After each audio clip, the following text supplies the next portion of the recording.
কিয়ামতের ময়দানে প্রত্যেকটা মানুষ জানতে পারবে যখন এই মাটি থেকে উঠবে, দলে দলে কাতারে কাতারে উঠবে গো। সেদিন প্রত্যেকটা মানুষের সামনে তার আমল নামা হাজির হয়ে যাবে। আপনি জোয়ান কালে কি করেছেন, বুড়া কালে কি করেছেন, ব্যবসায়ী জগতে কি করেছেন, বিদেশ যায় কি করেছেন, জোয়ান কালে কি করেছেন, আপনি রাজনৈতিক জীবনে কি করেছেন, রাষ্ট্রীয় জগতে কি করেছেন, অর্থনৈতিক জগতে কি করেছেন, আন্তর্জাতিক ক্ষেত্রে কি করেছেন, আপনার বৈবাহিক জীবনে কি করেছেন, একটা একটা করে সব রেকর্ড করা আছে। সেদিন প্রত্যেকের আমল নামা প্রত্যেকের নিজের চোখে দেখতে পাবে। আপনি আগে কি করছেন, পরে কি রেখে গেছেন, আপনি নিজের হাতে কি করেছেন, আর কোনটা আপনার মৃত্যুর পরে আপনার আমলের মধ্যে জমা হয়েছে, সেদিন একটা একটা করে সব আমল দেখতে পারবে। একটু চিল্লিয়ে বলেন না সুবহানাল্লাহ।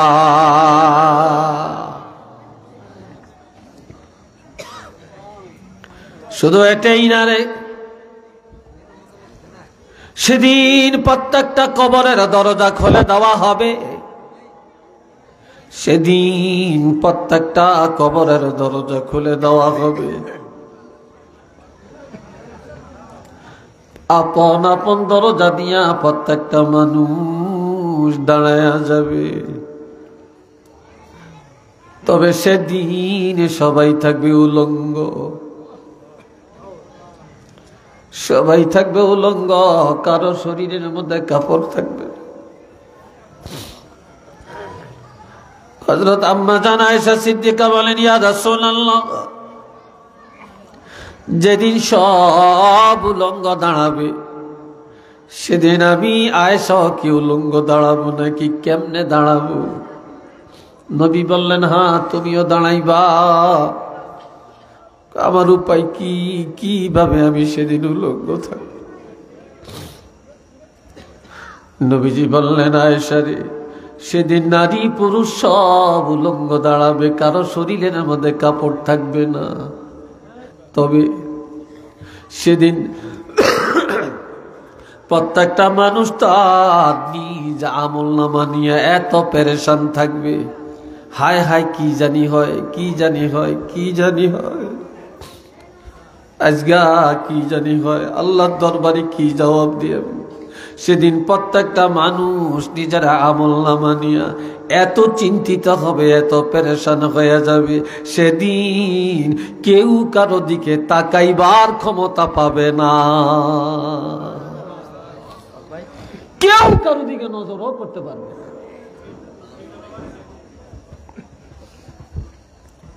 সাহাবীরা বলেন, ইয়া রাসূলুল্লাহ, এর মাইকেটা শক্তি লাগে কেন রে? তো মাইকে শক্তি লাগে কেন? শক্তি লাগার কথা না তো।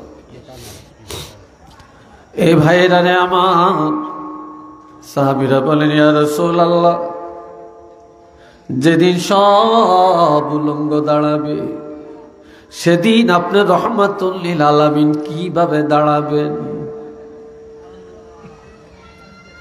কিভাবে দাঁড়াবেন? আর সেদিন আপনার অবস্থাটা কি দাঁড়াবে? ক্বালা রাসূলুল্লাহ সাল্লাল্লাহু আলাইহি ওয়াসাল্লাম, আনা সাইয়্যিদু ওয়ালদ আদম ইয়াওমাল কিয়ামাহ। নবীজি বলেন, সেদিন আমি রাসূলুল্লাহ, আমি রহমাতুল লিল আলামিন, আমি হব আদম সন্তানের মধ্যে সবচেয়ে নেতৃত্ব দেওয়ার মতো, অর্থাৎ আমার হাতেই সেদিন নেতৃত্ব থাকবে, আর কারো হাতে না। সেদিন আমাকে সকল নেতৃত্ব দেওয়া হবে। ওয়া আনা আউয়ালু মান ইয়ানশাক্কু আনহুল কবর, সেদিন সর্বপ্রথম আমি রাসূলুল্লাহ রওজা পাকের মাটি দুই দিকে চলে যাবে। সর্বপ্রথম আমার রওজাটা ফেটে যাবে। সেদিন আমার আগে আর কাউকে ওঠানো হবে না। সেদিন আমার দ্বারাই ময়দানে হাসর উদ্বোধন করা হবে। সর্বপ্রথম আমাকে উঠানো হবে। ওয়া আনা আউয়ালু শাফিঈন, সেদিন আমি হব প্রথম সুপারিশকারী। ওয়া আনা আউয়ালু মুশাফফাইন, সেদিন সর্বপ্রথম আমি রহমাতুল লিল আলামিন নবীর সুপারিশ আমার আল্লাহ গ্রহণ করে নিবেন। একটু আওয়াজ দিয়া বলেন না সুবহানাল্লাহ।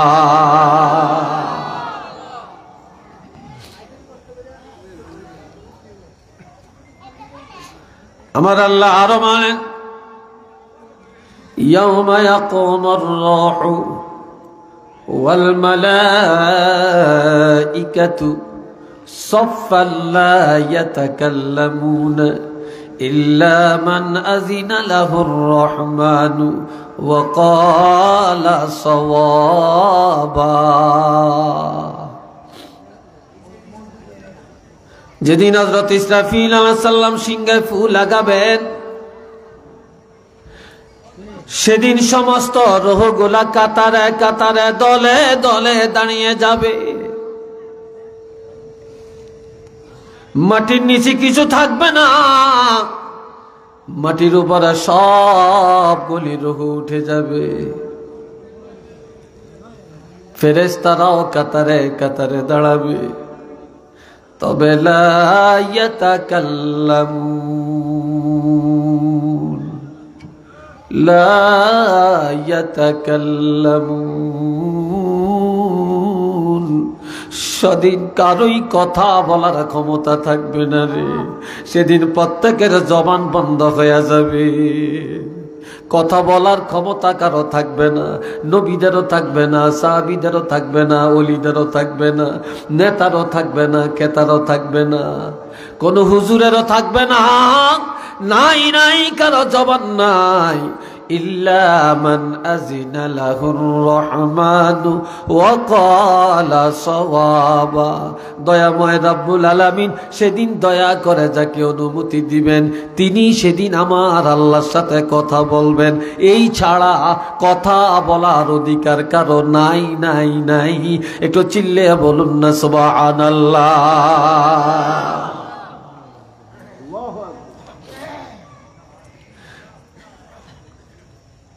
সাহাবীরা জিজ্ঞেস করেন, ইয়া রাসূলুল্লাহ, সেদিন সবার জবান বন্ধ থাকবে, আপনারও জবান মোবারক বন্ধ নাকি? তখন নবী জবাব দেন, সাহাবীরা রে, যেদিন সব উলঙ্গ দাঁড়াবে, সেদিন আমি রহমাতুল লিল আলামিন উলঙ্গ দাঁড়াবো না।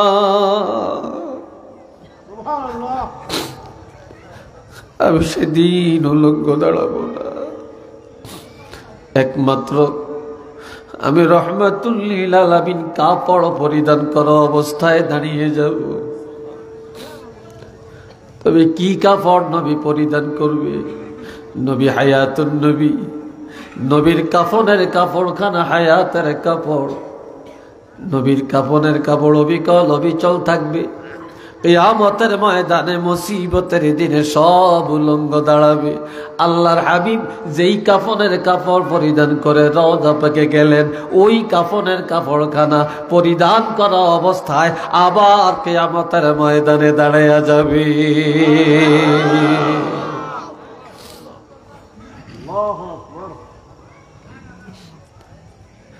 সাহাবীরা প্রশ্ন করলেন, ইয়া রাসূলুল্লাহ,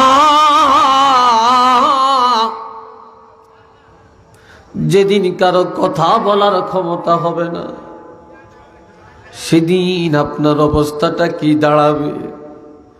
নবীজি বলেন, সাহাবীরা রে, আনা খতিবুহুম, যেদিন কারো কথা বলার ক্ষমতা নাই, সেদিন সকলের পক্ষ থেকে একমাত্র আমি রহমাতুল লিল আলামিন কথা বলবো। সবার জবান বন্ধ হয়ে গেল, আমি আল্লাহর হাবিব, আমার জবান মোবারক বন্ধ করা হবে না। একটু আওয়াজ দিয়া বলেন আল্লাহু আকবার।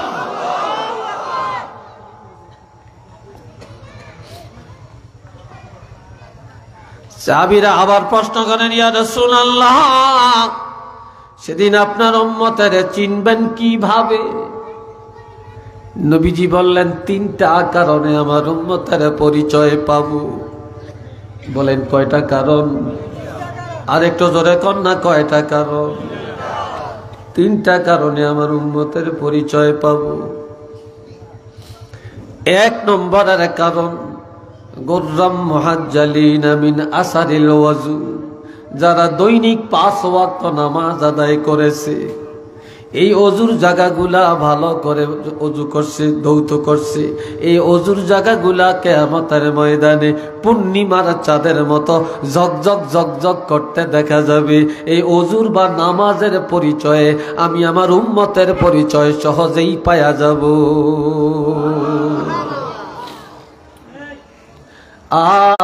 করে ওজুর পানিগুলো যখন শরীর থেকে টপ টপ টপ টপ করে ঝরে পড়ে, প্রত্যেকটা পানির ফোঁটার সাথে এই দেহের মধ্যে যত গুনাহ, এই গুনাহগুলো ওজুর পানির সাথে জড়িয়ে পড়ে। এমনকি শেষ পর্যন্ত দাড়ির মধ্যে একটু পানি আটকায়া থাকে, অথবা নখের পাকের মধ্যে পানি আটকায়া থাকে। এইভাবে ঝাড়া দিলে ওই পানিটাও ঝরে পড়ে, দাড়ি লাড়া দিলে পানিগুলো ঝরে পড়ে। এই ঝরা পানির সাথে গুনাহ ঝরে যায়। আওয়াজ দিয়া বলেন না আলহামদুলিল্লাহ। ইমাম আবু হানিফা, ইমামে আজম আবু হানিফা রহমতুল্লাহ আলাইহি, তিনি বলেছেন, ইমাম আবু হানিফা স্বচক্ষে দেখেছেন ওজুর পানির সাথে যে গুনাহ জড়ে যায়।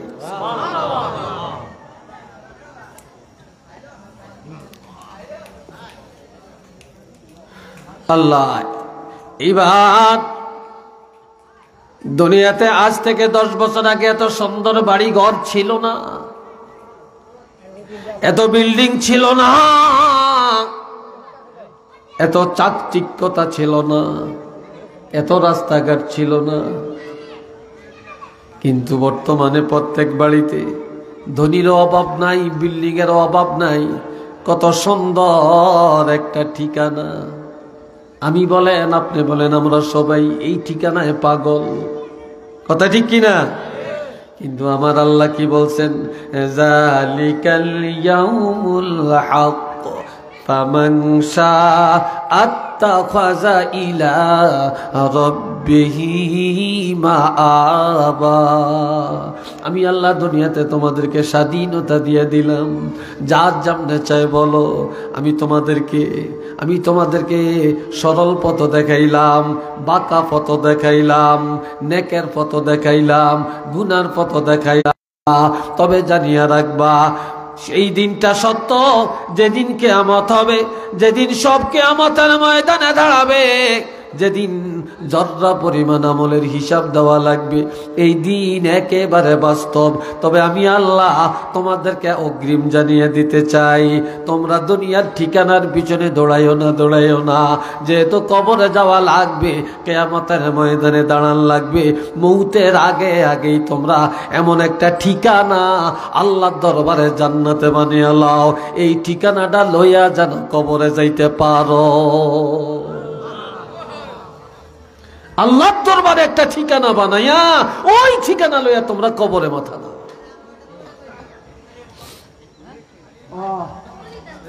আমার আল্লাহ পাক আরো বলেন, কাইফা তাকফুরুনা বিল্লাহি ওয়া কুনতুম আমওয়াতান ফাআহইয়াকুম সুম্মা ইউমীতুকুম সুম্মা ইউহয়ীকুম সুম্মা ইলাইহি তুরজাউন। সবাই মহব্বতে পড়েন আল্লাহুম্মা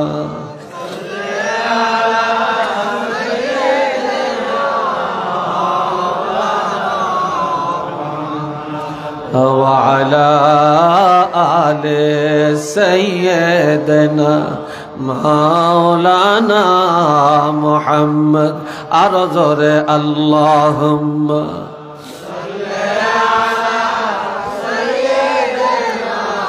مولانا محمد وعلى آل سيدنا। আমার আল্লাহ বলেন, বান্দারে কিভাবে আমি আল্লাহর সাথে নাফরমানি করতে পারো, কিভাবে কুফরি করতে পারো, আমি আল্লাহর বিধানকে অস্বীকার করতে পারো, আমার আইন অমান্য করতে পারো, অথচ তোমরা ছিলা অস্তিত্বহীন। ওয়া কুনতুম আমওয়াতা, তোমরা সব ছিলা মৃত্যু। এই মৃত মানে অস্তিত্বহীন। এখানে এত কথা হচ্ছে কেন? এই জায়গাটায় এখানে এত কথা কেন?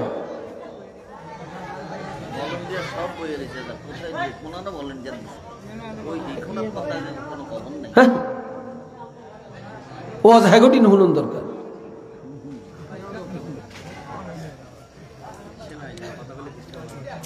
রে ভাইয়েরা আমার, আমরা ছিলাম ধানের মধ্যে, আমরা ছিলাম চালের মধ্যে, আমরা ছিলাম ডালের মধ্যে, আমরা ছিলাম তরু তরকারির মধ্যে, আমরা ছিলাম দুধের মধ্যে, আমরা ছিলাম ফল ফ্রুটের মধ্যে, আমরা ছিলাম ডিমের মধ্যে।